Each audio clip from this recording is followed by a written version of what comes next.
Les addictions de Pierre Palmade étaient connues de tous et même des membres de la troupe des Enfoirés.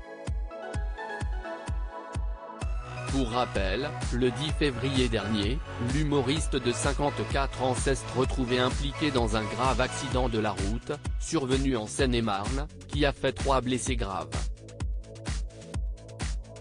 Depuis, les amis du comédien se sont fait plutôt discrets, évitant de réagir publiquement à cette sombre affaire.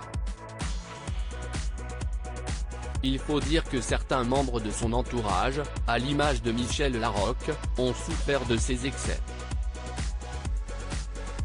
Pierre Palmade en avait conscience. Dans son autobiographie dite À mon père que je suis célèbre, parue aux éditions HarperCollins en 2019, il admettait avoir fait du mal à son acolyte de l'époque. Elle souffre parfois de me voir fatigué, euphémisme. Ceci dit, elle s'amuse aussi lorsque je lui raconte ce que j'ai fait pendant la nuit, racontait Pierre Palmade. Si Michel Larocque s'est souvent sentie impuissante face aux excès de l'humoriste, elle est tout de même restée présente pour son camarade. Et elle n'est pas la seule. Dans les coulisses des Enfoirés, Jean-Jacques Goldman a lui aussi été témoin des addictions du comédien. Pour autant, il a décidé de ne pas juger celui qui a rejoint la troupe en 1993. Jean-Jacques m'a toujours pardonné, notamment lorsque j'arrivais dans un sale état pour le concert des Enfoirés. Il m'a pris sous son aile, s'était souvenu Pierre Palmade dans son livre paru en 2019. Et de relater une conversation qu'il a eue avec l'interprète de Comme toi, tu es plus abîmé qu'emmerdant, me disait-il. Aux yeux de l'humoriste, le père de Michael Goldman a d'ailleurs fait partie de ses substituts paternels très importants. Supérieur à Pierre Palmade, Muriel Robin, Michel Larocque, Véronique Sanson. Les femmes de sa vie. Et quand Pierre Palmade se confiait sur son addiction à la drogue devant un juge, Pierre Palmade, qui est actuellement placé sous contrôle judiciaire, n'en est pas à son premier écart.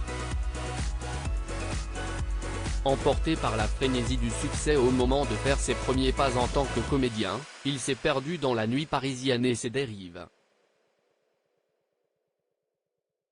Résultat, en 1992, la police a mis la main sur un sachet de cocaïne caché dans sa table de chevet, comme l'a rapporté le Nouveau Détective le 22 février dernier. Convoqué devant le juge, le complice de Muriel Robin a détaillé ses habitudes destructrices. 5 grammes de poudre blanche par semaine, soit 7 ou 8 rails par jour. Suite à cette audience, le procureur a requis 4 mois de prison avec sursis. Des mots qui ont profondément bouleversé le comédien. Je m'effondre. Mon avocat se lève. J'entends sa plaidoirie dans un état second. Il plaide la jeunesse, la fragilité. Je ne sais plus. Il se passe 8 jours entre le procès et le verdict. 8 jours pendant lesquels j'ai sérieusement envisagé de mourir si on me parlait de prison. Même avec sursis, a écrit Pierre Palmade dans son autobiographie dite À mon père que je suis célèbre. Finalement, l'humoriste a été condamné à 10 000 francs d'amende. Crédit photo, Abaca.